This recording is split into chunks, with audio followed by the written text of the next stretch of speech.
Very good evening, everyone. So, in the demo session, பார்க்க wait பண்ணிட்டு இருக்கிற எல்லா ஆஸ்பைரிங் டிஎன்பிசி ஸ்டூடெண்ட்ஸ்க்கும் என்னோட welcome wishes. I am Suresh Kumar. நான் பார்த்தீங்கன்னா environment, science and related technologies இதை ஹேண்டில் பண்ண போகிறேன். ஸோ இன்னைக்கு நம்மளோட டெமோ கிளாஸில் நெக்ஸ்ட் 1 ஹவருக்கு என்ன நம்ம டிஸ்கஸ் பண்ணலாம் அப்படின்னு நான் யோசிக்கும் பொழுது I came across 2 important modern and recent technologies. தற்போதைய காலத்தில் 2 முக்கியமான 2 டெக்னாலஜியை பற்றி நம்ம கிளாஸில் டிஸ்கஸ் பண்ணலாம். இது டெமோ கிளாஸ் மட்டும் இல்லாமல் உங்களுக்கும் யூஸ்ஃபுல்லாக இருக்குன்ற ஒரு கண்ணோட்டத்தில் நான் இந்த 2 டாப்பிக்கு சூஸ் பண்ணியிருக்கேன். இந்த 2 டாப்பிக்கையும் நீங்கள் ஏதோ டெமோ கிளாஸ்ன்னு நினச்சி பார்க்காதீங்க. It is also a learning opportunity. சரிங்களா?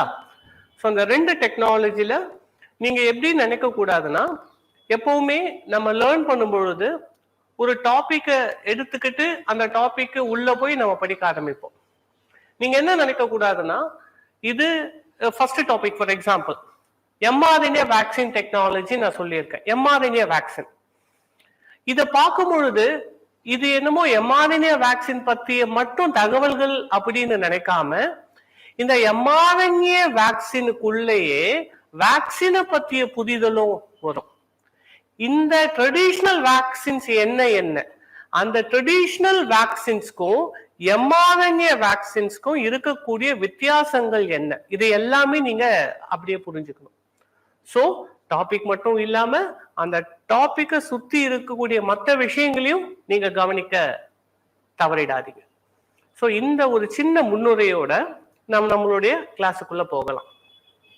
இந்த கான்செப்ட்ஸ் அண்ட் டெக்னாலஜிஸ் பார்த்தீங்கன்னா மோஸ்ட்லி இங்கிலீஷ் பேஸ்டா இருக்கிறதுனால என்னுடைய ப்ரெசன்டேஷனும் இங்கிலீஷ்ல தான் ரெடி பண்ணியிருக்கேன்.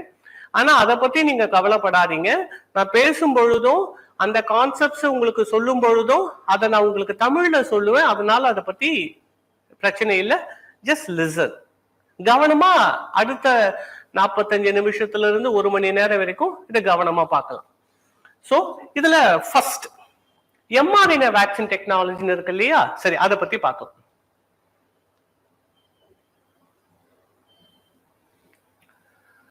ஸோ இந்த mRNA வேக்சின் டெக்னாலஜியை பிரிச்சு பார்க்கணும். mRNA என்ன, வேக்சின்னா என்ன அப்படின்ற ஒரு அர்த்தத்தை புரிஞ்சுக்கும் பொழுதுதான் mRNA வேக்சின்னா என்ன அப்படின்றத நம்ம தெரிஞ்சுக்க முடியும். இப்போ ஃபர்ஸ்ட் mRNA என்னன்னு தெரிஞ்சுக்கலாம். இதை தெரிஞ்சுக்கணும் அப்படின்னா மேபி இந்த பிக்சரை பார்த்தா நீங்க படிச்சிருப்பீங்க. டிஎன்ஏனா டபுள் ஸ்ட்ராண்டட், 2 இழைகளால் ஆனது. டிஎன்ஏனா 2 இழைகளால் ஆன மாதிரியும், ஆர்என்ஏனா 1 இழையால ஆன மாதிரியும். It is made up of 1 strand. இதுக்கு இடையில நிறைய வித்தியாசங்கள் இருக்கு. மிக முக்கியமான வித்தியாசம் என்னன்னா, RNA single stranded, DNA double stranded. இந்த ஆர்என்ஏ எங்க இருந்து உருவாகுதுன்னா டிஎன்ஏல இருந்து தான் உருவாகுது. டிஎன்ஏ தான் ஆர்என்ஏவை உருவாக்குது. அதாவது எப்படின்னா, இப்ப ஜெராக்ஸ் காப்பி மிஷின் எடுக்கும் பொழுது மேல ஒரிஜினலை வச்சுட்டு கீழே எப்படி நம்ம ஜெராக்ஸ் எடுத்துட்டே இருக்கோம், காப்பீஸ் எடுத்துட்டே இருக்கோம். அந்த மாதிரி ஒரு டிஎன்ஏல இருந்து காப்பீஸ் ஆஃப் ஆர்என்ஏ வந்துகிட்டே இருக்குமா. அப்போ இதுல இருந்து தான் இது உருவாகுது. RNA is made from DNA. நம்மளோட செல்ஸோட நியூக்ளியஸ்ல இந்த ப்ராசஸ் நடக்குது. நம்மளோட செல்லோட நியூக்ளியஸ்ல இந்த ப்ராசஸ் நடக்குது. இந்த ப்ராசஸ் பேரு என்னன்னா டிரான்ஸ்கிரிப்ஷன் சொல்லுவாங்க. டிரான்ஸ்கிரிப்ஷன் அப்படின்ற ப்ராசஸ் மூலமா டிஎன்ஏல இருந்து ஆர்என்ஏ உருவாக்கப்படுகிறது. இந்த இடத்துலதான் ஒரு சின்ன எக்ஸ்ட்ரா இன்ஃபர்மேஷனை நீங்க புரிஞ்சுக்கணும். இப்படி உருவாகுது இல்லையா, டிஎன்ஏல இருந்து ஆர்என்ஏ உருவாகுது இல்லையா, உருவாகும் பொழுது அதுக்கு நிறைய ஃபேஸஸ், பல முகங்கள் வந்துடுது. ஒரு டிஎன்ஏ. ஆனா ஆர்என்ஏ பாத்தீங்கன்னா முக்கியமா 4 வகை சொல்லுவாங்க. நம்ம அதுக்கு போக வேணாம், ரொம்ப டெமோ தானே, நம்ம ரொம்ப டீட்டெயில போனா கன்ஃபியூஸ் ஆயிடுவீங்க. முதல்ல என்ன தெரிஞ்சுக்கலாம்னா, 3 முக்கியமான ஆர்என்ஏ வகைகள் என்னன்றத பார்க்கலாம். ஒரு ஆர்என்ஏ பேரு mRNA, 2வது ஆர்என்ஏ பேரு tRNA, மூணாவது ஆர்என்ஏ பேரு ஆர்ஆர்என்ஏ. இது இல்லாம மற்ற ஆர்என்ஏ என்னன்னு சொன்னீங்களே சார் அப்படின்னு ஒரு எக்ஸாம்பிள் என்ன சொல்லலாம்னா எஸ்ஐஆர்என்ஏன்னு சொல்லுவாங்க. அதுக்குள்ள போக வேணாம், அது ரொம்ப கன்ஃபியூஸா இப்போ இருக்கும். சரியா? இந்த 3 ஆர்என்ஏ, இந்த 3 ஆர்என்ஏக்கும் எதுக்கு ஒரு கேள்வி வரும் இல்லையா? என்னன்னா இப்ப புரிஞ்சுக்கணும், டிஎன்ஏன்றது என்னன்னா நம்மளுடைய மொத்த இன்ஃபர்மேஷனையும் உள்ள அடக்கி இருக்கக்கூடிய ஹார்ட் டிஸ்க். அந்த ஹார்ட் டிஸ்க்ல நீங்க டேட்டா ஸ்டோர் பண்ணி வைக்கிறீங்க இல்லையா உங்களோட கம்ப்யூட்டர்ஸ்ல, மொபைல்ல, அதுதான் ஹார்ட் டிஸ்க் டிஎன்ஏ. அதுல இருக்கிற இன்ஃபர்மேஷனை படிக்கிறது யாருன்னா உங்களோட OS, operating system. Android, windows, மேக்னு சொல்றோம் தெரியுமா? அந்த ஆப்ரேட்டிங் சிஸ்டம் தான் ஆர்என்ஏ. அந்த ஆப்ரேட்டிங் சிஸ்டத்தை யூஸ் பண்ணி நீங்க எவ்வளவு ப்ரோக்ராம்ஸ் வச்சிருக்கீங்க, ஜிமெயில் வச்சிருக்கீங்க, அடோப் பிடிஎஃப் வச்சிருக்கீங்க, அந்த ப்ரோக்ராம் தான் புரோட்டீன். நமக்கு தேவை புரோட்டீனுங்க. ஆனா அந்த புரோட்டீனுக்கு தேவையான தகவல்கள் டிஎன்ஏல தான் இருக்கு. ஆனா டிஎன்ஏல இருக்கிற தகவல்கள் நேரடியா புரோட்டீனுக்கு வராது. டிஎன்ஏல இருந்து ஆர்என்ஏ வந்து ஆர்என்ஏல இருந்து புரோட்டீன் உருவாக்கப்படுகிறது. இதுதான் ப்ராசஸ். நம்மளுக்கு புரோட்டீன் தேவை, அதோட தகவல் டிஎன்ஏல இருக்கு. ஆனா டிஎன்ஏல இருந்து ஆர்என்ஏ மூலமாக வருது. அப்ப அந்த புரோட்டீனை உருவாக்குறதுக்கு ஆர்என்ஏ என்ன தேவைப்படுதுன்னா இந்த 3 ஆர்என்ஏ தேவையா? என்ன 3 ஆர்என்ஏ? இந்த எம்ஆர்என்ஏ, இதனுடைய விரிவாக்கம் என்னன்னா மெசஞ்சர் ஆர்என்ஏ. இந்த எம்ஆர்என்ஏனா என்னன்னா மெசஞ்சர் ஆர்என்ஏ. என்ன மெசஞ்சர் ஆர்என்ஏ? இவங்க தான் அந்த புரோட்டீனுக்கு உரிய தகவல்களை கொண்டு வரக்கூடிய ஆர்என்ஏ, மெசஞ்சர் ஆர்என்ஏ. டிஆர்என்ஏனா என்னன்னா டிரான்ஸ்பர் ஆர்என்ஏ. இந்த டிரான்ஸ்பர் ஆர்என்ஏனா என்னன்னா இந்த தகவல்களுக்கு ஏற்ற மாதிரி ஒவ்வொரு அமினோ ஆசிடா கொண்டு வந்து அந்த ஒவ்வொரு அமினோ ஆசிடுக்கா ஏற்ற மாதிரி புரோட்டீனை உருவாக்கணும் இல்லையா? அதுதான் டிரான்ஸ்பர் ஆர்என்ஏ. இரண்டாவது. மூணாவது ரைபோசோமல் ஆர்என்ஏ. சோ ரைபோசோமல் ஆர்என்ஏனா என்னன்னா இது எல்லாம் இந்த புரோட்டீனை உருவாக்கணும் இல்லையா? அது உருவாக்குறதுக்கு ஒரு இடம் தேவையில்லை, அதுதான் ரைபோசோம்ங்க. அதனாலதான் எப்பவுமே சொல்லுவாங்க புரோட்டீன் உருவாகக்கூடிய இடம் எப்பவுமே ரைபோசோம்ஸ். ரைபோசோம்ஸ் சொல்லிட்டாலே லாக் பண்ணிடுங்க, புரோட்டீன் உருவாக்கப்படக்கூடிய இடம். நம்ம செல்லுல எங்கெல்லாம் ரைபோசோம்ஸ் இருக்கோ அங்க எல்லாமே புரோட்டீன் உருவாக்கப்படுகிறது. அப்போ அதை உருவாக்குவதற்கு ஒரு ஆர்என்ஏ தேவைப்படுது, ஆர்ஆர்என்ஏ. இந்த புரோட்டீன் உருவாக்குவதற்கு இப்ப எப்படி நம்ம வீடு கட்டணும்னா ஒவ்வொரு செங்கலா கொண்டு வரணும், அதே மாதிரி புரோட்டீனை உருவாக்கணும்னா ஒவ்வொரு அமினோ ஆசிடா கொண்டு வரணும். அதை கொண்டு வரவங்க டிரான்ஸ்பர் ஆர்என்ஏ. அதுக்கு தேவையான தகவல்களை கொண்டு வரவங்க மெசஞ்சர் ஆர்என்ஏ. இதுதான் 3 வகையான ஆர்என்ஏ. சோ ஒரு ஆர்என்ஏ தகவல், ஒரு ஆர்என்ஏ அமினோ ஆசிட், ஒரு ஆர்என்ஏ. இது எல்லாம் நடக்கக்கூடிய இடம் ரைபோசோம்ஸ் உருவாக்கக்கூடிய 3 ஆர்என்ஏ இதுதான். ஓகேங்களா? சோ இதுலயே நிறைய பேசிக்ஸ் கவர் ஆகுது. ஆர்என்ஏ 3 வகை, அந்த 3 வகையினுடைய பல்வேறு ஃபங்க்ஷன்ஸ் என்னன்றத பார்த்திருக்கோம். Very good. இப்போ உங்களுக்கு புரியுதா? எம்ஆர்என்ஏ வேக்சின்னா அதுல இருக்கிறது எம்ஆர்என்ஏ, அதாவது டிஎன்ஏல இருக்கக்கூடிய தகவல்களை அவங்க கொண்டு வராங்க. அந்த தகவல்களை வச்சு நீங்க ஒரு புரோட்டீனை உருவாக்க முடியும். புரிஞ்சுக்கங்க, அந்த தகவல் டிஆர்என்ஏல கிடையாது, அந்த தகவல் ஆர்ஆர்என்ஏல கிடையாது. அந்த புரோட்டீன் உருவாக்கக்கூடிய தகவல் இவங்க கிட்ட மட்டும்தான் இருக்கு. அதனாலதான் இதுக்கு பேரு எம்ஆர்என்ஏ வேக்சின். புரிஞ்சுதா? Very good.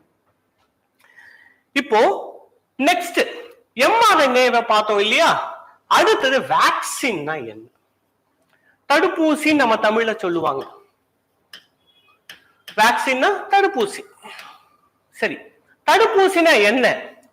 இது ரொம்ப சிம்பிளா எப்படி சொல்லலாம் அப்படின்னா, ஒரு வீட்டுல ஒரு கொள்ளைக்காரன் வந்துட்டு போயிருக்கான், உள்ள ஒரு திருடு வந்திருக்கான் அப்படின்னா போலீஸ் என்ன பண்ணுவாங்கன்னா நம்ம கிட்ட இன்வெஸ்டிகேட் பண்ணிட்டு அந்த கொள்ளைக்காரனுடைய அங்க அடையாளங்களை வச்சு ஏற்கனவே போலீஸ் டிபார்ட்மெண்ட்ல இருக்கிற ரெக்கார்டை பேஸ் பண்ணி போட்டோஸ் எல்லாம் ஒட்டி வைப்பாங்க. பாத்திருக்கீங்களா? ஸ்டேஷன்ல போனா இந்த நபர் தேடப்படுகிறார் அப்படின்னு லுக் அவுட் நோட்டீஸ் சொல்லுவாங்க.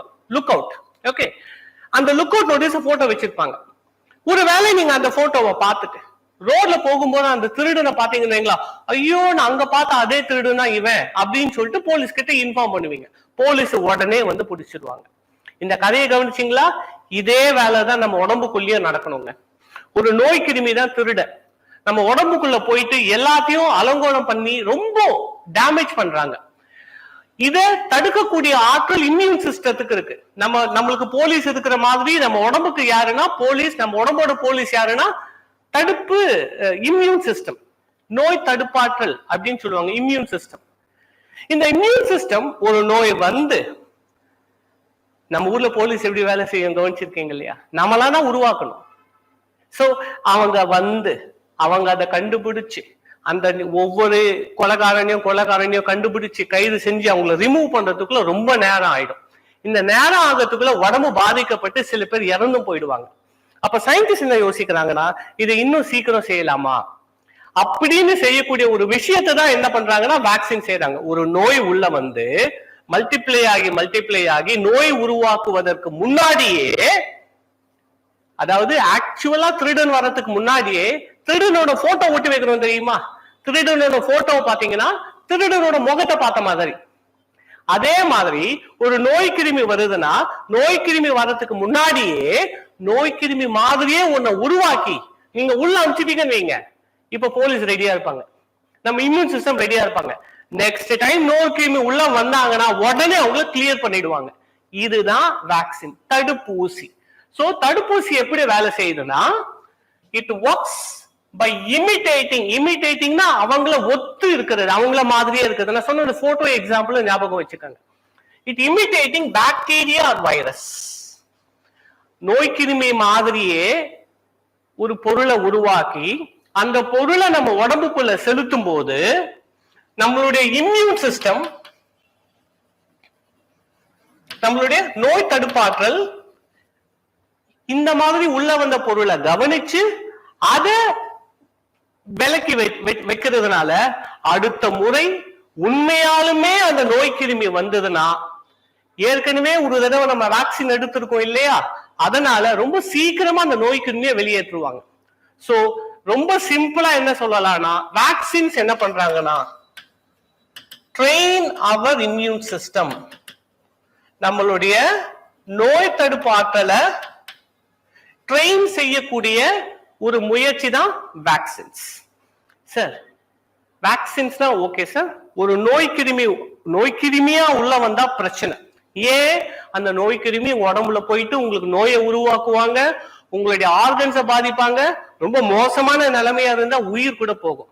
அப்ப என்ன நினைக்கிறோம், நோய் வரணும், நோய் கிருமி வரக்கூடாது. புரியுதா?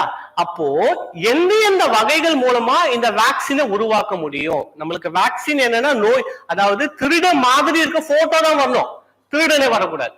அப்ப அந்த போட்டோ கான்செப்டை ஞாபகம் வச்சுக்கோங்க. அப்போ எப்படி இந்த வேக்சினை உருவாக்கலாம்னு பார்த்தோம்னா, நிறைய வகை இருக்கு. வேக்சின் வந்து பல வகையில இருக்கு. அந்த வகைகளோட பேர்களை மட்டும் சொல்றேன். ரொம்ப எக்ஸ்பிளைன் பண்ணா இதை பத்தியே நம்ம 1 hour மேல கூட ஆகலாம். ஏன்னா ரொம்ப இன்ட்ரெஸ்டிங்கான டாபிக்கும் கூட. ஆனா நம்ம அடுத்த டாபிக் பார்க்கணும் இல்லையா? நான் முக்கியமான இந்த வேக்சின்ஸ்களோட பேர்களை சொல்றேன். லைவ் அட்டினியூவேட்டட் வேக்சின் அப்படின்னு சொல்லுவாங்க, அதாவது உயிருள்ள செயல் இழக்கப்பட்ட தடுப்பூசி அப்படின்னுவாங்க, லைவ் அட்டினியூவேட்டட் வேக்சின். ரெண்டாவது inactivated vaccine, செயல் இழுக்கப்பட்ட ஓகே வேக்சின் தடுப்பூசி. அடுத்தது டிஎன்ஏ வேக்சின். டிஎன்ஏவை கூட வேக்சினா உபயோகப்படுத்தலாமா? அதற்கு அடுத்தது subunit vaccine. Subunit vaccine maybe இன்ட்ரெஸ்டா இருக்கிறதுனால மட்டும் ஒரே ஒரு பாயிண்ட் மட்டும் நான் சொல்றேன். இப்போ இதுதான் ஒரு வைரஸ் வைங்க,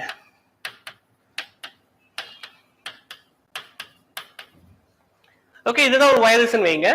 இந்த வைரஸோட ஒரே ஒரு பாகத்தை மட்டும் எடுத்து அதை நம்ம உடம்புக்குள்ள போட்டுட்டீங்கன்னா நோய் வராது. ஆனா அந்த வைரஸோட பாகம் உள்ள போயிருக்கு இல்லையா, இம்யூன் சிஸ்டம் ஆக்டிவ் ஆயிடுவாங்க. இப்படி எடுக்கிறது தான் என்னன்னா சப்யூனிட் வேக்சின். மொத்த கிருமி எடுத்தாதான பிரச்சனை. அந்த கிருமியோட ஒரு பாகத்தை மட்டும், அந்த அந்த அந்த கிருமியோட புரோட்டீனோ இல்ல கேப்சோமியர்ஸோ இல்ல எனி ரிசப்டார்ஸோ நம்ம எடுத்து நம்ம உடம்புக்குள்ள போட்டுக்கிட்டோம்னா நம்மளுடைய தடுப்பு ஆற்றல் அதை கண்டுபிடிச்சு விளக்க ஆரம்பிச்சிருவாங்க. இது சப்யூனிட் வேக்சின். அப்ப என்ன பார்த்திருக்கோம், வேக்சின்கள் பல வகையில இருக்காங்க. live attenuated vaccine, inactivated vaccine, DNA vaccine, subunit vaccine. இதுல நம்ம mRNA வேக்சின் எங்க வராங்கன்றத பார்க்கலாம்.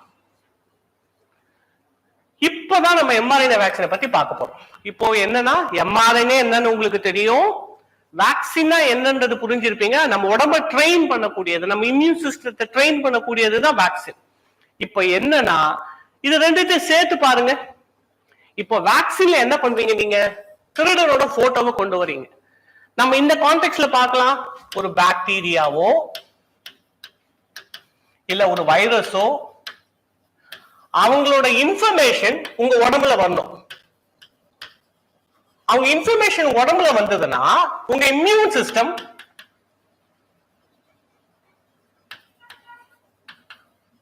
அதை எடுத்து போராடுவாங்க. இதுதான் கான்செப்ட்.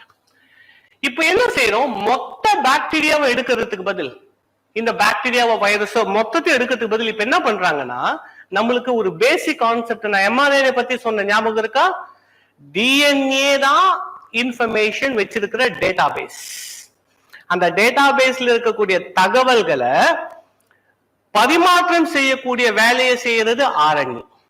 சரியா? இப்ப என்ன பண்றாங்கன்னா, இந்த ஆர்என்ஏவை, அதாவது இப்ப ஃபார் எக்ஸாம்பிள் பாக்டீரியா இருக்குன்னு வைங்க, அவங்களுக்குன்னு ஒரு, இப்போ இதான் ஒரு பாக்டீரியான்னு வைங்கம்மா, அந்த பாக்டீரியாக்குள்ள அவங்களுக்குன்னு ஒரு ஜீனோம் இருக்குமா, அவங்களுக்கும் டிஎன்ஏ இருக்குமா, அந்த டிஎன்ஏல இருந்து நமக்கு தேவையான mRNA-வை மட்டும் எடுத்து அந்த mRNA-வை நம்ம உடம்புக்கு தராங்க. மொத்த வைரஸை தரல, அந்த டிஎன்ஏல இருந்து அதற்கு குறித்த mRNA-வை மட்டும் எடுத்து நம்ம உடம்புக்கு தராங்க. இப்பவும் நம்ம இம்யூன் சிஸ்டம் வேலை செய்ய ஆரம்பிச்சிடும். இதுதான் பியூட்டி. அப்படி எடுக்கக்கூடிய வேக்சின்ஸ் தான் mRNA வேக்சின்ஸ் சொல்லுவாங்க. இதுல ஒரு விஷயம் ஞாபகப்படுத்த விரும்புறேன், mRNA ஒரு டிஎன்ஏல இருக்கக்கூடிய தகவல்களை கொண்டு செல்லக்கூடிய ஆர்என்ஏ மூலக்கூறு. It is an RNA that carries information from the DNA to the RNA. அதுதான் கான்செப்ட். இப்போ உங்களுக்கு புரிஞ்சிருக்குமா? இப்போ இதை படிச்சு பாருங்க, புரியும். mRNA வேக்சின்ஸ்னா என்ன? It is a type of vaccine that uses a piece of messenger RNA, mRNA, எதுக்கு? To trigger a immune response. புரியுதுங்களா? சரி. சோ mRNA என்ன சொல்லியிருக்கேன். சோ இதுதான் mRNA வேக்சினோட ஒரு கான்செப்ட். இதுல சில நுவான்சஸ் இருக்குங்க. அந்த நுவான்சஸ், அதாவது சில நுணுக்கங்கள் இருக்கு. அந்த நுணுக்கங்கள் என்னன்னு சொல்றேன். நான் வேக்சினோட வகைகளை பத்தி சொல்லும் பொழுது டிஎன்ஏ வேக்சின் சொன்ன ஞாபகம் இருக்கா? எஸ். நீங்க கேட்கலாம், சார் டிஎன்ஏல இருந்து தான் mRNA வருது, நம்ம mRNA வேக்சினை யூஸ் பண்றோம், ஏற்கனவே டிஎன்ஏ வேக்சின் இருக்குல்ல சார், அப்ப ஏன் சார் அதை யூஸ் பண்ண மாட்டேங்கிறோம், ஏன் சார் mRNA யூஸ் பண்றோம்? காரணம் இருக்குங்க. என்ன காரணம் தெரியுமா? பொதுவாகவே டிஎன்ஏ ஆர் ஸ்டேபிள் மாலிக்யூல்ஸ், நீடித்து நிலைக்கக்கூடிய ஒரு மூலக்கூறு. முதல் ப்ராப்ளம், ஒரு புதுசு, அதாவது பாக்டீரியாவோட டிஎன்ஏவும் உடம்புல எடுத்துக்கிட்டீங்க, நீடித்தல் இருக்க கூடாதுங்க, ப்ராப்ளம். ரொம்ப சீக்கிர நேரத்திலே வந்துட்டு இம்யூன் சிஸ்டத்தை ஆக்டிவேட் பண்ணிட்டு அவங்க ஓடி போயிடணும், இருக்கக்கூடாது நம்ம உடம்புல. ஆனா டிஎன்ஏ ஆர் ஸ்டேபிள் மாலிக்யூல்ஸ், நீடித்து நிலைக்கக்கூடிய மூலக்கூறுகள். முதல் பிரச்சனை. ரெண்டாவது பிரச்சனை என்னன்னா, நாம எடுக்கிற இந்த டிஎன்ஏ நம்ம உடம்புல செல்ஸ்ல இருக்கக்கூடிய டிஎன்ஏ இருக்கு தெரியுமா, அதுக்கு உள்ள போய் ஒட்டிப்பாங்களாம். The DNA of the microorganisms, இந்த நுண்ணுயிர்களுடைய டிஎன்ஏ பாத்தீங்கன்னா can integrate with our own DNA, நம்மளுடைய டிஎன்ஏ உடன் இணைந்து கொள்ள வாய்ப்பு இருக்கு. இமேஜின் பண்ணி பாருங்க, இப்படி போற டிஎன்ஏ நம்மளோட டிஎன்ஏல போய் ஒட்டிக்கிச்சுன்னா அவ்வளவுதான், பெரிய பிரச்சனை. அப்போ டிஎன்ஏ வேக்சின்ஸ் யூஸ் பண்றோம், ஆனா நிறைய ப்ராப்ளம்ஸ் அதுல இருக்கு. அப்ப நமக்கு யாரு வேணும்? ஒருத்தவங்க வரணும், இம்யூன் சிஸ்டத்தை ஆக்டிவேட் பண்ணணும், ஆனா ரொம்ப நாள் இருக்கக்கூடாது, நம்ம டிஎன்ஏவோட போய் ஒட்டக்கூடாது. அதுதாங்க mRNA. என்னன்னா mRNA are not stable molecules. நம்மளுடைய உடம்புல நீங்க mRNA வேக்சின் எடுத்துக்கிட்டீங்கன்னா 4-5 நாளுக்குள்ள அந்த mRNA வேக்சின் கிளியர் ஆயிடும். 4-5 days, அவ்வளவுதான். அதுக்கு மேல அந்த mRNA வேக்சின் உடம்புல தங்காது. அப்போ என்னன்னா ஏதாவது தவறு நடந்தாலும் நம்ம உடம்பு அதை கிளியர் பண்ணிடும். நம்ம உடம்புல நீடிச்சு நிக்காது. அது ஒரு அட்வான்டேஜா ஒண்ணு. ரெண்டாவது அட்வான்டேஜ் என்னன்னா, நாம எடுக்கிறது mRNA, நம்ம செல்ஸ்ல இருக்கிறது DNA. இந்த mRNA DNA போய் ஒட்ட முடியாது. அப்ப முன்னாடி இருந்த பிரச்சனை கிடையாது. புரியுதுங்களா? DNA வேக்சின் இருந்தாலும் எதுக்காக நம்ம mRNA வேக்சினுக்கு தேடிட்டு இருக்கோம்? இதுதாங்க காரணம். அந்த ரெண்டு காரணத்தினால DNA வேக்சின் சரியான ஒரு கேண்டிடேட் கிடையாது. mRNA vaccine is more suitable. I hope you understood. சரி, mRNA வேக்சின் பத்தி நம்ம பார்த்தோமா? இப்ப mRNA வேக்சின் எப்படி செய்யறாங்க அப்படின்னு ஒரு கான்செப்ட் ரொம்ப சிம்பிளா நான் சொல்லியிருக்கேன். இதுதான் அந்த கரோனா வைரஸ். இந்த கரோனா வைரஸ்ல என்ன பாக்குறோம்னா, இந்த கரோனா வைரஸ்ல இருக்கக்கூடிய நிறைய புரதங்கள்ல இந்த ஸ்பைக் புரதம், முள் புரதம்னு சொல்லுவாங்க. முள் புரதம், முள்ளு மாதிரி இருப்பாங்க. இந்த புரதத்தை எடுத்துக்கிறோம். அந்த புரதம் எங்க இருந்து வந்திருக்கணும்? ஒரு mRNA இருந்து வந்திருக்கணும். நான் முன்னாடி சொன்ன ஞாபகம் இருக்கா? அந்த mRNA சீக்வன்ஸை எடுத்துக்கிறாங்க. அந்த சீக்வன்ஸை எடுத்து mRNA உருவாக்கி அத ஒரு லிப்பிட்னா கொழுப்பு மூலக்கூறுகள் அர்த்தம். கொழுப்புல நல்லா கோட் பண்ணிடுறாங்க. கோட் பண்ணிட்டு நம்ம உடம்புக்குள்ள செலுத்துறாங்க. இப்படி செலுத்தும் போது என்ன ஆகுதுன்னா, நம்ம உடம்புக்குள்ள போற அந்த mRNA, நல்லா புரிஞ்சுக்கங்க, இது எந்த mRNA தெரியுமா? இந்த கரோனா வைரஸோட முள் புரதங்களோட தகவல்களை வச்சிருக்கிற mRNA. அப்போ இது போகும்போது என்ன ஆகும்னா, இந்த mRNA நம்ம செல்ஸுக்குள்ள, நீங்க வேக்சின் எடுத்துக்கிறீங்க, இந்த வேக்சின் இருக்கிற mRNA நம்ம உடம்போட செல்ஸ் எல்லாம் போயிடும். உள்ள போயிட்டு என்ன பண்ணோம்னா, இதோட தகவல் எதுக்கு இருக்கு? இதுக்கு இருக்கா? இதை என்ன பண்ணுது? செல்ஸ்ல உள்ள உருவாக்குது. ஃபுல்லா உருவாக்கி இந்த செல்ஸ் இதை வெளியே தள்ளிடும். இது வெளியே வந்த உடனே நம்ம இம்யூன் சிஸ்டம் என்ன தெரியுமா பண்ணும்? நம்ம போலீஸ் ஸ்டேஷன்ல அந்த போட்டோவை பார்த்தா திருடன் கத்துறோம் தெரியுமா? அதே மாதிரி இவங்க வெளியே வந்த உடனே இம்யூன் சிஸ்டம் திருடன் கத்தி எல்லாத்தையும் அழிச்சிட்டு ஞாபகம் வச்சுக்கும். அடுத்த முறை இதே கோவிட் உள்ள வந்ததுன்னா, இந்த கோவிடுக்கு இதே தானே இருக்கு, இதைதான் ஏற்கனவே நம்ம பார்த்துட்டோமே, வந்ததுன்னா 2-3 நாளிலேயே நோய் உருவாக்குவதற்கு முன்னாடியே அந்த கரோனா வைரஸ் எல்லாத்தையும் நம்மளோட இம்யூன் சிஸ்டம் அழிச்சிடும். இதுதாங்க தடுப்பூசி, mRNA வேக்சின். சோ இதுதான் முக்கியமான வே. எப்படி இந்த mRNA வேக்சின் வேலை செய்யுதுன்றது இதுதான் சிம்பிள் மெத்தட். சரி, இப்ப என்ன பார்க்க போறோம்னா, இந்த mRNA வேக்சினுக்கும் சாதாரணமா நம்ம எடுத்துக்கிறோம் தெரியுமா? நீங்க சின்ன வயசுல குழந்தையா இருக்கும்போது BCG வேக்சின் போட்டு இருப்பாங்க. ஈவன் நாய் கடிச்ச ரேபிஸ் வேக்சின், சும்மா பண்ணுக்கு தான் சொன்னேன், பட் உங்களுக்கு தெரியும் இல்லையா, ரேபிஸ் வேக்சின் சொல்லுவாங்க, அதை எடுத்திருப்பாங்க. mRNA வேக்சினுக்கும் மற்ற இதர ட்ரெடிஷனல் வேக்சின்ஸ்க்கும் இருக்கக்கூடிய வித்தியாசங்கள் என்ன? What are the differences? அதை பார்க்கலாம். mRNA வேக்சின் என்னன்னா, நாம mRNA வேக்சின் யூஸ் பண்றது என்ன? நான் ஏற்கனவே சொன்னேன், இந்த வேக்சின் என்ன யூஸ் பண்றோம்? mRNA யூஸ் பண்றோம். ஆனா மத்த வேக்சின்ல என்ன யூஸ் பண்றோம்? நான் சொன்னேன் தெரியுமா, இந்த மாதிரி வைரஸ் இருக்குன்னா அந்த வைரஸ செயல் இழுக்க வச்சோம். ஞாபகம் இருக்கா? லைவ் அட்டினியூவேட்டட் வேக்சின் ஒரு டைப். இன்ஆக்டிவேட்டட் வேக்சின், அதாவது என்னன்னா, ஒரு நுண்ணுயிர் எடுத்து நல்லா சூடு பண்ணி அவங்களை சாவடிச்சிருவேன், அப்போ அவங்க செத்துட்டாங்கன்னு அர்த்தம். இதை நான் வேக்சின் எடுத்துப்பேன். அந்த மாதிரி எடுக்கதான் ட்ரெடிஷனல் வேக்சின்ஸ். ஆனா இங்க அது கிடையாது. நம்ம மொத்த நுண்ணுயிரை எடுக்கல, அந்த நுண்ணுயிரோட ஏதோ ஒரு புரதத்தை எடுத்து அந்த புரதத்தை கோட் பண்ணக்கூடிய mRNA எடுத்துக்கிறோம். அதுதான் வித்தியாசம். அப்ப என்ன பண்றோம்? முதல் வித்தியாசம், mRNA வேக்சின்ல நம்ம யூஸ் பண்றது mRNA, மத்த ட்ரெடிஷனல் வேக்சின்ஸ்ல நம்ம யூஸ் பண்றது மைக்ரோபியல் புரோட்டீனோ இல்ல இன்ஆக்டிவ் மைக்ரோபோ யூஸ் பண்றோம். ரெண்டாவது வித்தியாசம், ப்ரொடக்ஷனுக்கு ஆகக்கூடிய டைம்.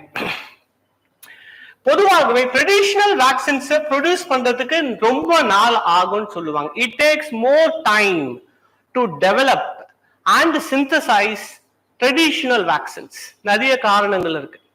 ஆனா mRNA வேக்சின்ஸ் பாத்தீங்கன்னா மிக குறைந்த நேரத்திலேயே நம்ம செஞ்சிட முடியும். It is pastor to design and manufacture. ஒரு mRNA வேக்சினை உருவாக்குவதற்கும் டிசைன் செய்வதற்கும் ரொம்ப குறுகிய காலம் தான் ஆகும். எவ்வளவு சொல்றாங்கன்னா, about 4 to 6 months. ஆனா இந்த மாதிரியான ட்ரெடிஷனல் வேக்சின்ஸ் உருவாக்கணும்னா it takes at least 5 to 10 years. So வித்தியாசத்தை தெரிஞ்சுக்கோங்க. mRNA வேக்சினுடைய செகண்ட் முக்கியமான அட்வான்டேஜ். மூணாவது ப்ராசஸ் வைஸ் பார்த்தா ரெண்டுமே ஒண்ணுதாங்க. இதுலயும் என்ன மெத்தட் செய்யறோம்னா இந்த வேக்சின் எடுத்து உடம்புக்குள்ள போடுறோம், உடம்புல இருக்கிற இம்யூன் சிஸ்டம் அதை கண்டுபிடிச்சு ஆக்டிவேட் ஆகுது. அதே தான் இங்கேயும் நடக்குது. வித்தியாசங்கள் இதுல பெருசா கிடையாது. சோ கம்பாரிசன் பண்ணியிருக்கோம். mRNA வேக்சினுக்கும் ட்ரெடிஷனல் வேக்சினுக்கும் இடையே உள்ள வித்தியாசத்தை கம்பேர் பண்ணியிருக்கோம். சரி, இப்ப என்ன பார்க்க போறோம்? அட்வான்டேஜஸ். இந்த mRNA வேக்சின்ல இருக்கக்கூடிய முக்கியமான அட்வான்டேஜஸ் என்னங்க? நம்மளுக்கு என்ன கிடைக்க போகுது? நீங்க நல்லா யோசிச்சு பாருங்க. மெடிக்கல் டெக்னாலஜி கடந்த 200 வருஷத்துல மிகப்பெரிய அளவுல முன்னேற்றம் அடைஞ்சிருக்கு. அந்த முன்னேற்றத்தின் விளைவுதான் என்னன்னா, ஒரு கொடும் உயிர்கொல்லி நோயான கோவிட் வந்தது. 2019 டிசம்பர்ல ஆரம்பிச்சது. 2 வருஷத்துல அதை நம்ம ஓரளவுக்கு ஒழிச்சிட்டோம். இதுதாங்க நம்ம மெடிக்கல் டெக்னாலஜியோட பிரசன்ட் ஸ்டேட்டஸ்.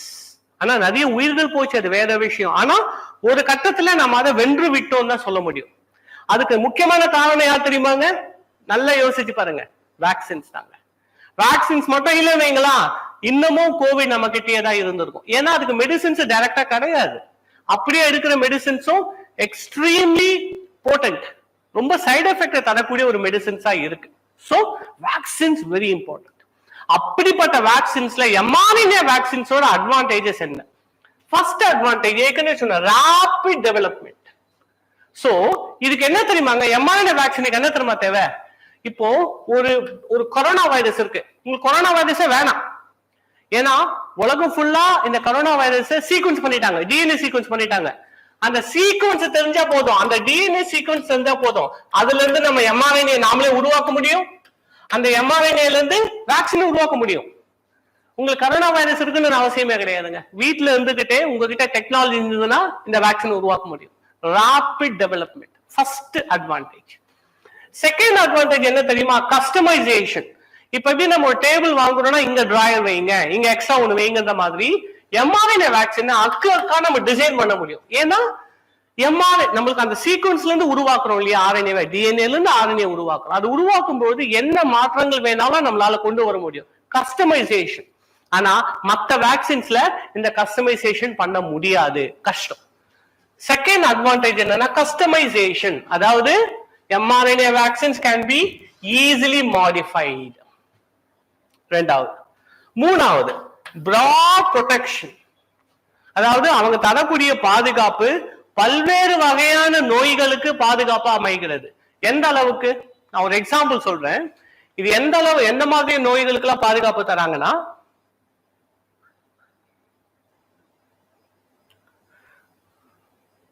நோட் பண்ணி வச்சுக்கோங்க, ஏன்னா இதுவே கூட கொஸ்டின் வரலாம்.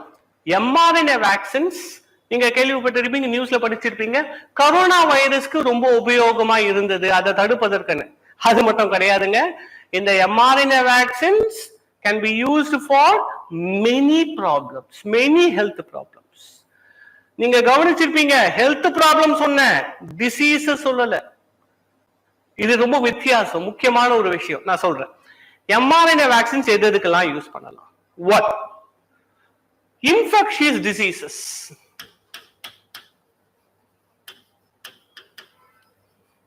இந்த கரோனா மாதிரியான இன்ஃபெக்ஷியஸ் டிசீசஸ்க்கு நாம, அதாவது பரவும் நோய்கள், இன்ஃபெக்ஷியஸ் டிசீசஸ்னா பரவும் நோய்கள், அதுக்கு யூஸ் பண்ணலாம். ரெண்டாவது, உங்களுக்கு சர்ப்ரைசிங்கா இருக்கும், கேன்சருக்கு கூட யூஸ் பண்ணலாம். நம்மளுக்கு எல்லாம் என்ன தெரியுமாங்க தேவை? அந்த சீக்வன்ஸ் இருந்தா போதுங்க, யாரை வேணா டார்கெட் பண்ணலாம். அவ்வளவுதான் கான்செப்ட் mRNA. அந்த சீக்வன்ஸ் தெரிஞ்சா போது என்ன வேணா டிசைன் பண்ணலாம், என்ன வேணா டார்கெட் பண்ணலாம். சோ கேன்சரும் பண்ணலாம். அடுத்தது ஆட்டோ இம்யூன் டிசீசஸ்,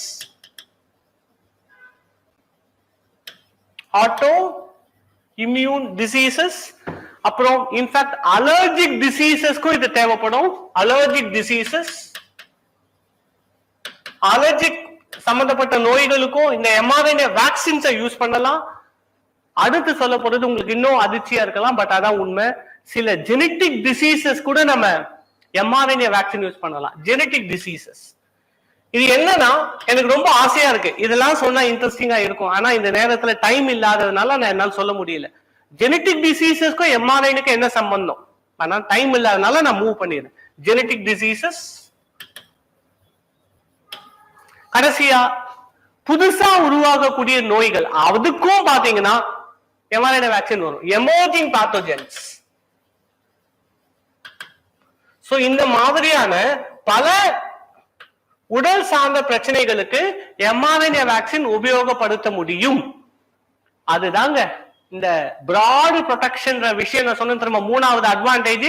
அதுக்கு இவ்வளவு வருதுங்க. இது எல்லாத்துக்குமே எம்ஆர்என்ஏ வேக்சின் யூஸ் ஆகும். கடைசியா சேஃப்டி. உங்களுக்கு ஞாபகம் இருக்கா? நான் முன்னாடி டிஎன்ஏ பத்தி சொல்லும்போது சொன்னேன், எம்ஆர்என்ஏ வேக்சின் என்ன, உடம்புல நீண்ட நாள் தங்க முடியாது, அவங்களுடைய ஸ்டெபிலிட்டி இந்த பாடி இஸ் லெஸ். ரெண்டாவது, நம்ம எம்ஆர்என்ஏவை மட்டும்தான் எடுக்கிறோம். அந்த எம்ஆர்என்ஏ இருந்து வரக்கூடிய அந்த நோய் கிருமியை நம்ம யூஸ் பண்ணல. அப்போ நோய் கிருமி வந்தாலும் நமக்கு நோய். எம்ஆர்என்ஏ மட்டும் எடுக்கிறனால என்ன பிரச்சனை?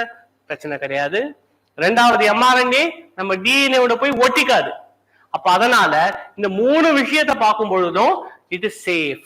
So it is rapidly developed, customization, broad protection, safety. இந்த விஷயத்தெல்லாம் வச்சு பார்க்கும்போது எம்ஆர்என்ஏ வேக்சின் இஸ் ஐடியல். ரொம்ப முக்கியமான ஒரு விஷயமா இருக்கு. இந்த எம்ஆர்என்ஏ வேக்சின் சொல்லும் பொழுது இன்னொரு விஷயத்தை நான் உங்களுக்கு சொல்ல விரும்புறேன். 2023 நோபல் பிரைஸ் இன் மெடிசின். உங்களுக்கு தெரியும், வருஷம் 4 துறைகள்ல நோபல் பிரைஸ் தராங்க, எக்ஸ்க்ளூடிங் பீஸ். பீஸ் இல்லாம நான் சொல்றேன். அமைதி பரிசு இல்லாம 4 ஃபீல்டுக்கு தராங்க. இதுல மெடிசனுக்கு 2023 நோபல் பிரைஸ் யாருக்கு தந்தாங்கன்னா Katalin Kariko and Drew Weissman. இவங்க 2 பேர் 2023 நோபல் பிரைஸ் ஃபார் மெடிசனை ஷேர் பண்ணிக்கிட்டாங்க, பகிர்ந்துக்கிட்டாங்க. அவங்களோட எதுக்கு தெரியுமா பண்ணாங்க? For the development of mRNA vaccines. இந்த 2023 அவங்களுக்கு மெடிசின் நோபல் பிரைஸ் தந்ததுக்கு காரணம் என்னன்னா, அவங்க தான் எம்ஆர்என்ஏ வேக்சின் உருவாக்குவதற்கு மிக மிக அடிக்கோலாக இருந்தாங்க. மோஸ்ட் ஃபண்டமெண்டல் இந்த development of the mRNA vaccines. சரிங்க சார், அப்படி என்ன சார் அவங்க பண்ணாங்க? ஞாபகம் வச்சுக்கோங்க, நான் முன்னாடி சொன்ன அதே கான்செப்ட் தான். ஒரு எம்ஆர்என்ஏவை நீங்க உங்க உடம்புக்குள்ள போட்டுக்கிட்டா, நம்மளுடைய பிளட்ல எடுத்துக்கிட்டா, ரொம்ப சீக்கிரம் 2-3 மணி நேரத்திலேயே அவங்க அழிக்கப்படுவாங்க. They will be destroyed.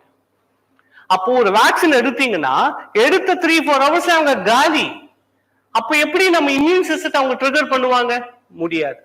அப்போ இவங்க இதை பார்த்தாங்க, ஐயோ இது ஒரு பிரச்சனையா இருக்கே, ஒருவேளை இந்த எம்ஆர்என்ஏவை நான் கொஞ்ச நாள் இருக்க வச்சா அதுக்குள்ள இம்யூன் சிஸ்டம் ட்ரிகர் ஆயிட்டு அவங்க வேக்சினை வேலை செய்ய ஆரம்பிப்பாங்க. ஆனா எப்படி செய்யறதுன்னு யாருக்கும் புரியல. இத முதல்ல செஞ்சவங்க யாருன்னா கேட்டலின் காரிகோ, ட்ரூ வைஸ்மேன். என்ன தெரியுமா பண்ணாங்க?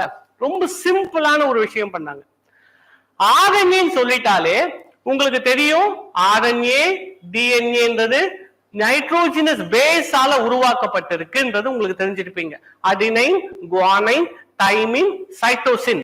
இந்த 4 டிஎன்ஏலயும் அடினைன், குவானைன், சைட்டோசின், யூரிடின் இந்த 4வது, இந்த 4ம் ஆர்என்ஏல இருக்கிறது உங்களுக்கு தெரிஞ்சிருக்கும். இவங்க என்ன தெரியுமா பண்ணாங்க? ஆர்என்ஏ எடுத்துக்கிட்டீங்கன்னா எங்கெங்கெல்லாம் இந்த யூரிடின் வருது, இவங்க என்ன தெரியுமா பண்ணாங்க? ரொம்ப சிம்பிளான ஒரு விஷயம் பண்ணாங்க. இது என்ன பண்ணாங்க? மாடிஃபைட், இதை உருவாக்குனாங்க இன்டு சூடோ யூரிடின், வேற ஒரு மாற்றத்துக்கு கொண்டு வந்துட்டாங்க. இவங்க சிம்பிளா இதாங்க பண்ணாங்க. இவங்க என்ன பண்ணாங்கன்னா ஒரு எம்ஆர்என்ஏ உருவாக்குனாங்க. உருவாக்கும் போது யூரிடினுக்கு பதிலா சூடோ யூரிடின் போட்டுட்டாங்க. அதிர்ச்சியிலும் அதிர்ச்சி, சர்ப்ரைசிங், மோஸ்ட் சர்ப்ரைசிங். அப்படிப்பட்ட எம்ஆர்என்ஏ உடம்புல ரொம்ப நாள் தங்குச்சிங்க. ரொம்ப நாள் என்ன, ரொம்ப நாள் இல்ல, 3-4 நாள் தான். ஆனா 3-4 மணி நேரத்துல அழியக்கூடிய ஒரு எம்ஆர்என்ஏ இந்த சின்ன மாற்றத்தினால 3-4 நாள் உடம்புல தங்குச்சு. இது போதும், இம்யூன் சிஸ்டம் ட்ரிகர் பண்றதுக்கு இது போதும். இந்த ஒரு விஷயத்துக்கு தாங்க இவங்களுக்கு நோபல் பிரைஸ் தந்தாங்க. First one. இன்னொரு விஷயமும் இவங்க செஞ்சாங்க, அதுக்கும் நோபல் பிரைஸ். இந்த எம்ஆர்என்ஏவை நீங்க அப்படியே உடம்புக்குள்ள செலுத்திக்க முடியாது.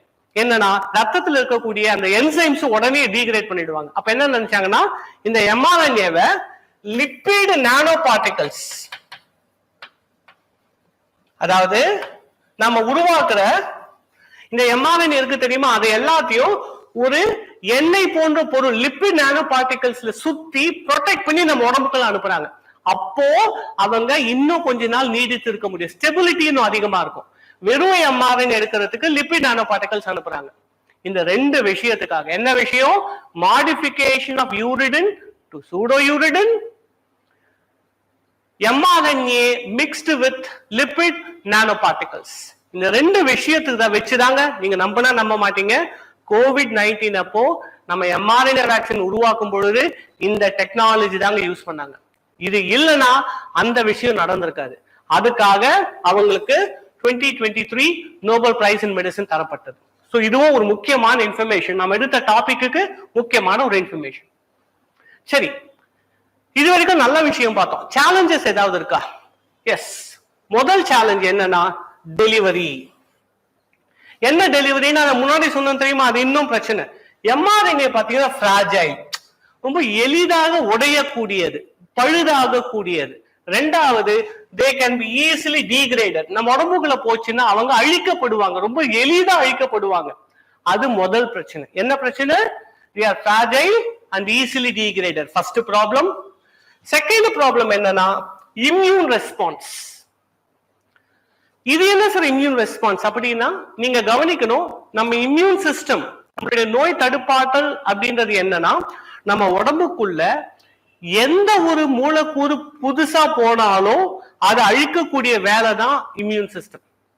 உங்களுக்கு ஒரு இன்னொரு எக்ஸாம்பிள் சொல்லணும்னா, இப்போ பேஸ் மேக்கர்னு கேள்விப்பட்டிருக்கீங்களா? ஹார்ட் அட்டாக் வரவங்களுக்கு வந்து ஹார்ட்டுக்கு நடுவுலயோ இல்ல வேற ஒரு இடத்துல சர்க்யூட் மாதிரி வச்சு உள்ள வைக்கக்கூடிய ஒரு சின்ன chip to make pulses of electricity தான் chip பேஸ் மேக்கர்னு சொல்லுவாங்க. நம்ம இருதயம் சீரா துடிப்பதற்கு யூஸ் பண்ணக்கூடிய ஒரு இன்ஸ்ட்ருமெண்ட்.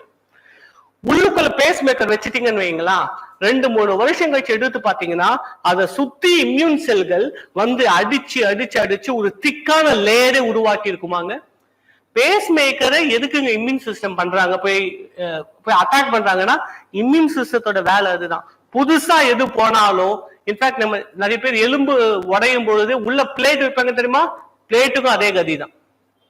எது ஒண்ணு உள்ள புதுசா போனாலும் இம்யூன் சிஸ்டம் அதை ஆக்டிவேட் ஆகி அதை அழிக்க பார்க்கும். mRNA நம்ம புதுசா தானே எடுக்கிறோம், ஒரு ஒரு வைரஸ்ல இருந்து ஒரு பாக்டீரியால இருந்து mRNA புதுசா தானே எடுக்கிறோம். அப்ப என்ன பண்ணுவாங்க இம்யூன் சிஸ்டம், அது போய் அழிப்பாங்க. அதுதான் ரெண்டாவது இம்யூன் ரெஸ்பான்ஸ், ரெண்டாவது பிரச்சனை. மூணாவது பிரச்சனை long term effects.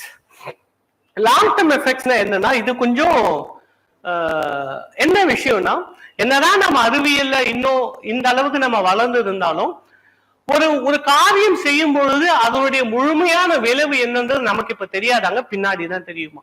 So we do not know the future. நமக்கு எதிர்காலம் தெரியாததுனால இப்ப எடுக்கக்கூடிய இந்த mRNA வேக்சின் ஒருவேளை 10 வருஷம் கழிச்சு ஏதாவது பாதிப்பு கொண்டு வருமோ, 20 வருஷம் கழிச்சு ஏதாவது பாதிப்பு நம்ம கொண்டு வருமோன்னு நினைக்கிறாங்க. இன்னும் தெரியல. அது தெரியாததுனால அதுவும் ஒரு பிரச்சனையாக கருதுறாங்க. that also can be a problem.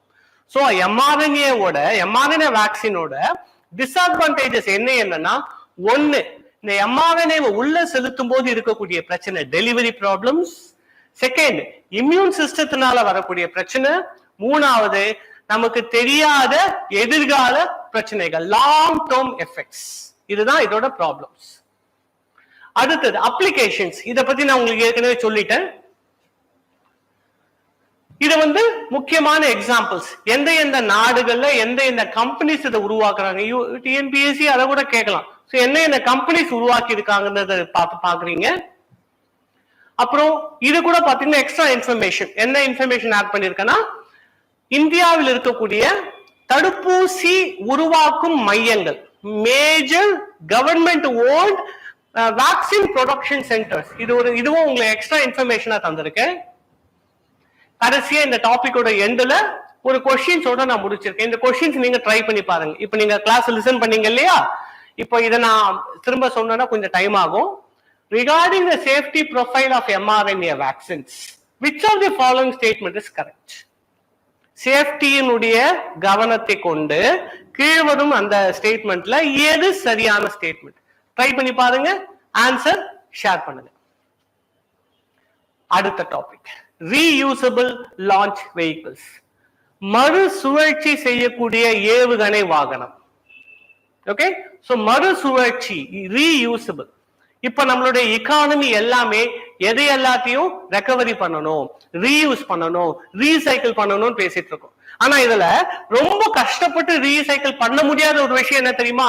Launch vehicles தான். நம்ம பிஎஸ்வின்றது மேல அனுப்பிடுறோம், மேல போயிடுறாங்க, சேட்டலைட்ட லான்ச் பண்ணிடுறாங்க. ஆனா நீங்க கவனிங்க, இந்த மாதிரியான லான்ச் வெஹிக்கிள்ஸ் எக்ஸாம்பிள் எடுத்துக்கோங்க. பிஎஸ்எல்வி, இந்த பிஎஸ்எல்வி ஒரு எக்ஸாம்பிள். இதான் பிஎஸ்எல்வி நினைச்சுக்கோங்க. Stage 1, stage 2, stage 3, stage 4, 4 stage இருக்கு. ஒரு ஹைட் போறதுக்குள்ள இந்த ஸ்டேஜ் 1 கீழே விழுந்துரும், ஒரு ஸ்டேஜ் போறதுக்குள்ள செகண்ட் ஸ்டேஜ் கீழே விழுந்துரும், அப்படியே கீழே விழுந்துரும். சார் அப்ப கீழே விழுந்து நம்ம தலைமையில விழுமா? இல்லங்க, அது கீழே விழும்போது காற்றை எதிர்த்து, அட்மாஸ்பியர் எதிர்த்து ஃபிரிக்ஷனோட வருவாங்க. அதுக்கு பேரு அட்மாஸ்பியரிக் ரீஎன்ட்ரின்வாங்க.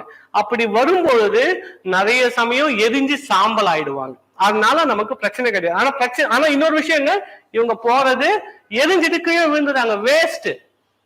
அப்போ இந்த இடத்துல ராக்கெட் இருக்கும், இதைதான் கொண்டு போய் மேல வைக்கணும். அப்போ ஒரு ராக்கெட் கஷ்டப்பட்டு செய்யறோம், லான்ச் பண்றோம், கிட்டத்தட்ட 3/4 எரிஞ்சு போயிடுதுங்க, நமக்கு திரும்ப வரதே கிடையாது. அப்ப சயின்டிஸ்ட் யோசிக்கிறாங்க, ஐயோ இது என்ன பிரச்சனையா இருக்கு, நம்ம எவ்வளவு காசு செலவு பண்ணிட்டு திரும்ப புதுசா கிரியேட் பண்ணி அனுப்பணுமா?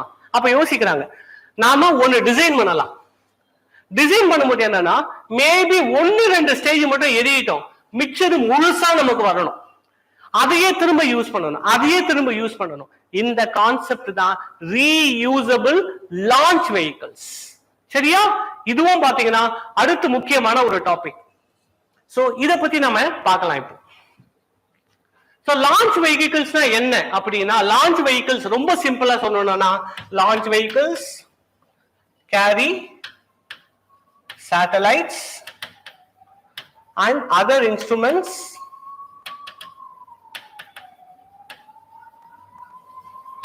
to place it in orbit. சுற்றுவட்ட பாதையில் செயற்கைக்கோளையோ அல்லது மற்ற உபகரணங்களையோ கொண்டு செல்லக்கூடிய அந்த வாகனங்களை நம்ம லான்ச் வெஹிக்கிள்னு கொண்டு போகணும். சோ லான்ச் வெஹிக்கிள் போகணும்னா முக்கியமான ஒரு விஷயம் என்னன்னா, அண்ட் அப்சர்வேஷன் ஆஃப், இதுக்கு முக்கியமான கான்செப்ட் என்னன்னா, observation of escape velocity is important. Escape வெலாசிட்டின்னு சொல்லுவாங்க. எஸ்கேப் வெலாசிட்டினா என்னன்னா, ஒரு கல்ல இந்த வேகமோ அல்லது அதுக்கு மேலேயோ தூக்கி வீசினீங்கன்னா அந்த கல்லு அப்படியே பூமியை விட்டு விலகி அப்படியே ஸ்பேஸ்ல போயிட்டே இருக்கும். அந்த எஸ்கேப் வெலாசிட்டி எவ்வளவுனா 11.2 கிலோமீட்டர் பர் செகண்ட். இந்த வேகத்துல போயிடுச்சுன்னா, இந்த வேகமோ அல்லது அதற்கு மேலேயோ போச்சுன்னா அந்த பொருள் பூமியை தாண்டி சென்று கொண்டே இருக்கும். Escape velocity. இந்த எஸ்கேப் வெலாசிட்டியோட கன்சிடரேஷன் ரொம்ப முக்கியம். இதை தெரிஞ்சாதான் சேட்டலைட்டை லான்ச் பண்ண முடியும். சோ லான்ச் வெஹிக்கிள் என்னன்னா, ஒரு பொருளை, இதுதான் பூமினா, சுத்தி வர வைக்கணும். இதுக்கு இந்த ஐடியா தெரியணும். எஸ்கேப் வெலாசிட்டியினுடைய ஐடியா அங்க தெரிஞ்சாதான் ஒரு இடத்துல சுத்தி வர வைக்க முடியும். இது முக்கியமா எவ்வளவு சொல்லுவாங்கன்னா, சாதாரணமா குறைந்தபட்சம் 7814 மீட்டர் பர் செகண்ட் குறைந்தபட்சம் இந்த வேகத்துல போகணும். எவ்வளவு? 7814 மீட்டர் பர் செகண்ட். மினிமம் இந்த ஸ்பீடு இருந்தாதான் சேட்டலைட் சுத்திக்கிட்டே இருக்கும். நீங்க யோசிக்கலாம், சார் 7800 சார் ஒருவேளை 5000 மீட்டர் பர் செகண்ட் வைக்கிறேன், கிட்டத்தட்ட 2800 கம்மி, 5000 வைக்கிறேன், என்ன தெரியுமா ஆகும்? அது அப்படியே வந்து பூமியில வந்து விழுந்துடும். பூமியில வந்து விழாம அது அப்படியே சுற்றுவட்ட பாதையிலே வச்சிருக்கணும்னா குறைந்தபட்ச ஸ்பீடு எவ்வளவு இருக்கணும்னா 7814 மீட்டர் பர் செகண்ட் இருக்கணுங்க. இதுதான் கான்செப்ட். இதை செய்யக்கூடியவங்க தான் யாரு? Launch vehicles. இப்ப லான்ச் வெஹிக்கிள்ஸ் பார்த்தா அதை மேல கொண்டு போகணும். அது கொண்டு போகிறதுக்கு நம்ம எரிபொருளை யூஸ் பண்றோம். அந்த எரிபொருள் பாத்தீங்கன்னா சாலிடா இருக்கலாம், லிக்விடா இருக்கலாம். அதை பத்தி விவரத்தை நான் இங்க வச்சிருக்கேன். நீங்க என்ன செய்யுங்கன்னா, இப்ப இது தனித்தனி உங்களுக்கு எக்ஸாம்பிள்ஸ் தான், இது ஃபேக்சுவலா தான் இருக்கு. நீங்க என்ன பண்ணுங்க, வீடியோவை பாஸ் பண்ணி வேணும்னா நோட்ஸ் எடுத்துக்கோங்க. முக்கியமான சாலிட் ஃபியூவல் என்ன, முக்கியமான லிக்விட் ஃபியூவல்ஸ் என்ன, அதுல யூஸ் பண்ணக்கூடிய பொருட்கள் என்ன, இது கூட கேள்விகளை கேட்கலாம். அதனால இது தேவையில்லை அவ்வளவா, இது not very important, but this is important. முக்கியமான சாலிட் ஃபியூவல்ஸ் என்னென்ன, முக்கியமான லிக்விட் ஃபியூவல்ஸ் என்னன்றத தெரிஞ்சு வச்சுக்கோங்க. வீடியோவை பாஸ் பண்ணி இந்த கிளாஸ் முடிஞ்ச அப்புறமா you can take notes later. சரி, இப்போ லான்ச் வெஹிக்கிள்ஸ் பத்தி பார்த்தோம். லான்ச் வெஹிக்கிள்னா என்ன, சேட்டலைட்டை மேல கொண்டு போகணும், அந்த ஆர்பிட்டல் வெலாசிட்டில சுற்றுவட்ட பாதை வேகத்துல வைக்கணும். அதை செய்யக்கூடியவங்க தான் லான்ச் வெஹிக்கிள்ஸ். இந்தியாவில இருந்து முக்கியமான லான்ச் வெஹிக்கிள்ஸ் என்னன்னு சொல்லலாம்னா PSLV 4 ஸ்டேஜஸ் இருக்கக்கூடிய ஒரு வெஹிக்கிள், GSLV 3 ஸ்டேஜஸ் இருக்கக்கூடிய ஒரு வெஹிக்கிள், GSLV Mark 3 ஸ்டேஜ் 3 நிலைகள் உள்ள ஒரு லான்ச் வெஹிக்கிள். இதுக்கு ஒரு எக்ஸாம்பிள் என்ன சொல்லலாம்னா PSLV C-37 அந்த மிஷன் பாத்தீங்கன்னா 2017 வச்சாங்க. இதோட ஒரு சாதனை என்னன்னா ஒரே லான்ச்ல 104 செயற்கைக்கோள்களை ஆர்பிட்ல வச்சாங்க. ஒரே கல்லு 104 மாங்காய். அதுதான் இது. ஒரே லான்ச்ல 104 செயற்கைக்கோளை வச்சிருக்கிறது உலக சாதனை. அது 2017 PSLV C-37 செஞ்சிருக்காங்க. சரி, இப்போ நான் லான்ச் வெஹிக்கிள்ஸ் பத்தி உங்களுக்கு சொன்னேன். PSLV, GSLV Mark 3 எல்லாம் சொன்னேன். இவங்களோட பிரச்சனை என்னங்க, வாட் ஆர் த டிராபேக்ஸ், இவங்களுடைய வாட் ஆர் த ப்ராப்ளம்ஸ் என்னன்னா, 1 ஹை காஸ்ட். அதாவது frankly ஸ்பீக்கிங் ஒரு PSLV ஏவுகணை உருவாக்கணும்னா குறைந்தபட்சம் 450 கோடி வேணும். High cost. GSLV இதை விட 4 மடங்கு அதிகம். So it's not an easy money. So high cost. அதாவது கன்வென்ஷனல் லான்ச் வெஹிக்கிள் நான் சொன்னேன் தெரியுமா, மேல கொண்டு போகணும். அந்த கொண்டு போற லான்ச் வெஹிக்கிள் 3 ஸ்டேஜா இருக்கலாம், 4 ஸ்டேஜா இருக்கலாம். ஆனா பல நேரத்தில் இந்த ஸ்டேஜ் எரிஞ்சு சாம்பலா தான் போகுது. அதை தான் நான் பேசுறேன். அதை உருவாக்குவதற்கு ஹை காஸ்ட். 2வது என்விரான்மெண்டல் இம்பாக்ட். இப்போ பூமி இருக்கு, ஒரு ராக்கெட்டை லான்ச் பண்றீங்க, அவங்க சுத்தி வராங்க. நான் ஏற்கனவே சொன்னேன், மேல போகும்போது அவங்களுடைய அந்த ஸ்டேஜஸ் கீழே விட்டுறாங்கன்னு எரியும். சில சமயம் அவங்களும் சுத்தி வந்துட்டே இருப்பாங்க பூமியை, அந்த வேஸ்டா கீழே விடக்கூடிய அந்த ஸ்டேஜஸும் சுத்தி வந்துட்டே இருப்பாங்க. இப்போ என்னன்னா நான் சொன்னேன் தெரியுமா, அந்த 4 ஸ்டேஜஸ் சொன்னேன் தெரியுமா ராக்கெட்ல, இது மாதிரி இருக்கா இல்ல, இது எரிஞ்சிட்டாலும் மிச்சம் 2 ஸ்டேஜ் பூமியை சுத்தி வந்துட்டே இருப்பாங்க. அப்போ ஒரு தடவை ராக்கெட்டை லான்ச் பண்ணா இந்த 2 ஸ்டேஜ் சுத்தி வருதுன்னா ஒவ்வொரு நாடும் லான்ச் பண்ண எவ்வளவு குப்பை சேர்ந்துட்டு இருக்கோங்க அந்த இடத்துல. சோ அந்த குப்பைகள் பாத்தீங்கன்னா மிகப்பெரிய பிரச்சனையை கொண்டு வரும். அதுக்கு பேரு தான் என்னன்னா ஸ்பேஸ் ஜங்க்னு வாங்க, நீங்க போட்டிருக்கோம் ஸ்பேஸ் ஜங்க், விண்வெளி குப்பை அப்படின்னு வாங்க. விண்வெளி குப்பை நம்ம ரோட்ல போற குப்பை மாதிரி நம்ம அனுப்புற ராக்கெட்டோட காம்பனன்ட்ஸ், ராக்கெட்டோட பார்ட்ஸ், ராக்கெட்டோட ஸ்டேஜஸ் எல்லாமே மேல சுத்திட்டு இருக்கு. அதுக்கு பேரு ஸ்பேஸ் ஜங்க். இந்த பார்ட்ஸ் எல்லாமே ஒரு கட்டத்துல மிக மிக அதிகமான அளவு போயிடுச்சுங்களா, அந்த குப்பையை தாண்டி நம்ம லான்ச் பண்ண முடியாது. போறதுல அதுல மோதுனா அவ்வளவுதான், வெடிச்சு செதறிடும். அப்படி வந்ததுன்னா அதுக்கு ஒரு பேர் வச்சிருக்காங்க. அதுக்கு பேர் என்னன்னா Kessler syndrome. So Kessler syndrome என்னன்னா it is a problem of the space orbit due to the accumulation of space junk. இந்த விண்வெளி குப்பைகளின் அதிகமான அளவு சேர்தல் காரணமாக வேறு எந்த செயற்கைக்கோளையும் அங்கு செலுத்த முடியாத நிலை வரும்பொழுது அதற்கு கெஸ்லர் சிண்ட்ரோம் என்று பெயர். அது ஒரு பிரச்சனை வருமா, இம்பாக்ட். எஸ். 3வது லிமிட்டட் ஸ்கேலபிலிட்டி. 1976 இருந்து இன்ஃபேக்ட் 1964 இருந்து நம்ம ஆரம்பிச்சிடும் இந்த சாட்டலைட்டை லான்ச் பண்றதுக்கு. 1993 முதல் முறையா PSLV செலுத்துறோம். அப்புறம் 2004 GSLV அனுப்புறோம். அப்புறம் 2016 GSLV Mark 3 அனுப்புறோம். பாருங்க, 1964 ஆரம்பிச்சோம், அடுத்து கிட்டத்தட்ட ஒரு 30 வருஷம். 1993 PSLV ஃபர்ஸ்ட் அனுப்புறோம். அப்புறம் அடுத்த ஒரு 2004 3 11 வருஷத்துல GSLV ஆரம்பிக்கிறோம். அடுத்த 2004 அடுத்த 12 வருஷம் 2016 GSLV Mark 3 ஃபர்ஸ்ட் டெஸ்ட் பண்ண பாருங்க. ஒரு நம்ம ரீசெண்டா இருக்கக்கூடிய ஒரு 60 வருஷத்துல 4 முன்னேற்றம் மட்டும் தான் நடந்ததுங்க. இங்க நீங்க போனோம். இதுக்கு அப்புறமா அடுத்து என்ன பண்றதுன்னு நமக்கு தெரியல. இதுக்கு அப்புறமா பெருசா ஆக்குறதோ இல்ல அவங்களை இன்னும் ஸ்ட்ராங் ஆக்குறதோ முடியாதான். இதுக்கப்புறம் அவங்களுக்கு ஸ்கேல் பண்ணவே முடியாதுன்றாங்க. இதுக்கப்புறம் என்ன பண்ணணும்? வேற ஐடியாவை கொண்டு வரணும். அந்த ஐடியா தான் ரீயூசபிள். So limited scalability. என்ன ஸ்கேலபிலிட்டி? ஹை காஸ்ட், அப்புறம் ரிசோர்ஸ். இந்த மாதிரியான PSLV GSLV உருவாக்குவதற்கு ரிசோர்ஸ் அதிகமா தேவை. அதனால இவங்க ஒரு டிஸ்அட்வான்டேஜா பாக்குறாங்க. கடைசியா எக்ஸாம்பிள் நான் ஏற்கனவே சொன்னேன் இல்லையா, ஒரு PSLV உருவாக்கணும்னா குறைந்தபட்சம் $15 மில்லியன் தேவைப்படுது. இதுதாங்க பிரச்சனை. சரி, இப்பதான் நம்ம concept of reusable launch vehicle வரும். இப்பதான் என்னன்னா இந்த மறு சுழற்சி செய்யக்கூடிய ஏவுகணை வாகனங்கள்ல பாக்குறோம். சோ ரீயூசபிள் லான்ச் வெஹிக்கிள்னா என்னன்னா, they are spacecraft that can be launched. மேல அனுப்பலாம், recovered திரும்ப வரும் நமக்கு. மேல அனுப்புறது இப்ப எப்படின்னா, இப்ப பூமி இருக்கு, இங்க வைக்கணும், அந்த சேட்டலைட் வைக்கணும்னா இங்க அனுப்புறீங்க.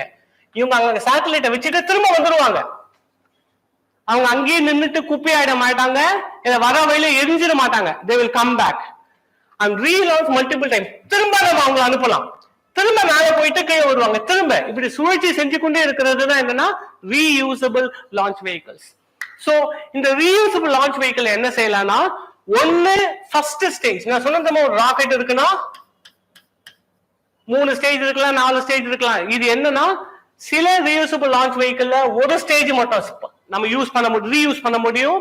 சில நேரத்துல மொத்தத்தையும் கூட ரீயூசபிள் பண்ண முடியும். So reusable launch vehicle can have either one stage or all the stages reusable. So இதனால என்ன ஆகுது? இதனுடைய குறிக்கோள் என்ன? To reduce the cost.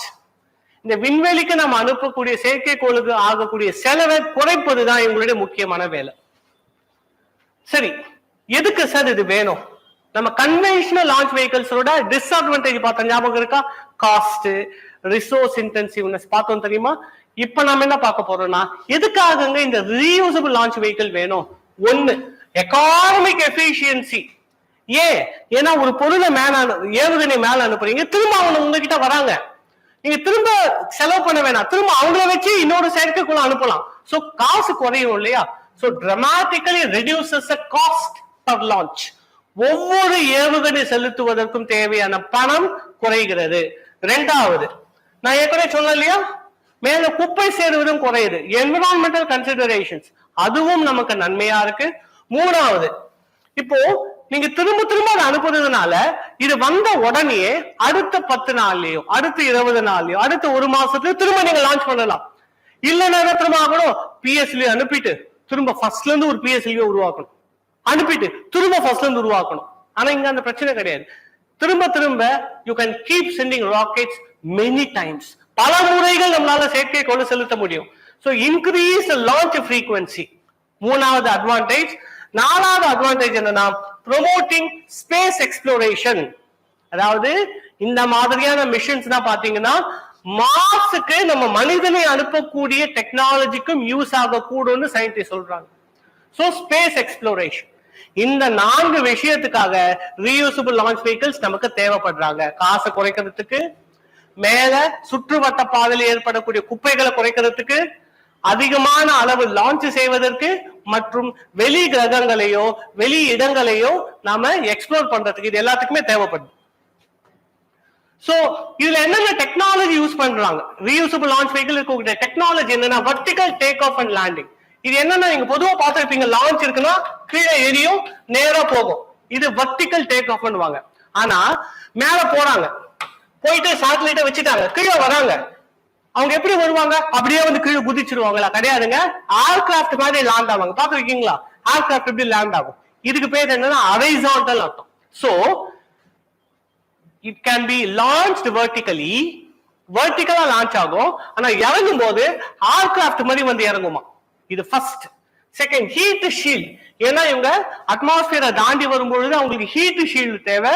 மூணாவது, யூசிங் அட்வான்ஸ்டு மெட்டீரியல்ஸ். எதுக்கு இருக்கணும்? லைட் வெயிட்டா இருக்கணும், டியூரபிள், ரொம்ப ஸ்ட்ராங்கான மெட்டீரியல்ஸா இருக்கணும். Grid fins and control systems. Grid ஃபின்ஸ்னா என்னன்னா, இப்படி போற ராக்கெட்டு இப்படி இறங்கணும் இல்லையா, பிளைட் மாதிரி இறங்கணும். இறங்கும்போது உங்களுக்கு ரெக்கை, இப்படி ஏரோப்ளேனுக்கு சைட்ல ரெக்கை இருக்கு, அந்த மாதிரி உங்களுக்கு ரெக்கை இருக்கணும். கிரிட் ஃபின்ஸ் வாங்க. இந்த டெக்னாலஜி இருந்தாதான் ரீயூசபிள் லான்ச் வெஹிக்கிள்ஸ் வேலை செய்ய முடியும். முக்கியமான டெக்னாலஜிஸ். சோ இது என்ன நான் சொல்லியிருக்கேன்னா, இத ஃபேக்சுவல் பாயிண்ட், இத பாஸ் பண்ணி நோட்ஸ் எடுத்துக்கங்க. முக்கியமான ரீயூசபிள் லான்ச் வெஹிக்கிள்ஸ் மற்ற என்ன நாடுகள்ல என்னென்ன உருவாக்கி இருக்காங்கன்னு உங்களுக்கு சொல்லியிருக்கேன். அப்புறம் நம்ம இந்தியாவுடைய reusable launch vehicle technology demonstration ஒரு விஷயத்தை நம்ம ஆரம்பிச்சிருக்கோம், அதை பத்தி நான் சொல்றேன். சோ இந்தியாவுடைய RLV-TD reusable launch vehicle technology demonstration எப்படி இருக்கும்னா, ஷேப்டு லைக் an ஏரோப்ளேன். பாக்குறதுக்கு ஏரோப்ளேன் மாதிரி தான் இருக்கும், ஆனா அது ஏரோப்ளேன் கிடையாது. வித் fuselage and wings, ரெக்கை இருக்கும். Designed for horizontal landing. நான் சொன்னேன் ஹாரிசான்டல் லேண்டிங் டிசைன் செய்யப்பட்டிருக்கு. அவங்களுடைய அளவுகோல் என்னன்னா 6.5 meters லென்த் அண்ட் வெயிட் பாத்தீங்கன்னா 1.75 tons. என்ன மெட்டீரியல் உருவாக்கி இருக்காங்கன்னா, made of a special alloy. நான் பின்னாடி சொல்லியிருப்பேன், made of a special alloy. So reusable launch vehicle technology demonstrator இது எப்ப ஆரம்பிச்சுன்னா, முதல்ல 2016ல இஸ்ரோ இதை லான்ச் பண்றாங்க. எந்த ஹைட் போச்சுன்னா 65 kilometers ஹைட்டுக்கு போயிட்டு மேக் 5 ஸ்பீடு வரைக்கும் போயிட்டு திரும்ப வந்துட்டாங்க. சோ 2016ல ஃபர்ஸ்ட் ஆரம்பிச்சோம். ரெண்டாவது 2019 டிசம்பர் 2019ல பாத்தீங்கன்னா RLV-TD ஹெக்ஸ்ன்னு சொல்லுவாங்க. ஹெக்ஸ்னா என்னன்னா ஹைப்பர்சானிக் எக்ஸ்பெரிமெண்ட் வெஹிக்கிள் அர்த்தம். HEX hypersonic experiment vehicle. ஹைப்பர்சானிக்னா என்னன்னா 5 மேக் சவுண்ட் மேல போனா அதுக்கு பேர் ஹைப்பர்சானிக். சோ இந்தியாவில் இருக்கக்கூடிய இந்த RLV டெக்னாலஜி TD இருக்கு தெரியுமா, அதோட முக்கியமான ஃபீச்சர்ஸ் என்ன? 2 stage to orbit. 2 ஸ்டேஜ்னா என்னன்னா, நீங்க அனுப்புற லான்ச் வெஹிக்கிள் போகக்கூடியது 2 stages, it will come back. Second winged body, நான் சொன்ன மாதிரி பாத்தீங்கன்னா தெரியும், ஏரோப்ளேன் ஒரு ரகம் இருக்கும், winged body. செகண்ட் ஹைப்பர்சானிக், ஏற்கனவே சொன்னேன் 5 மேக்கு மேல போன ஹைப்பர்சானிக். அட்டானமஸ் லேண்டிங், தானியங்கி, அதாவது தானா கீழே இறங்கக்கூடியது autonomous landing. Reusability, it can be reusable. எத்தனை அளவுக்குன்னா 10 times வரைக்கும் ரீயூசபிள் பண்ண முடியும். சோ இது எப்படி பெனிஃபிட் பண்ணும்? Cost reduction.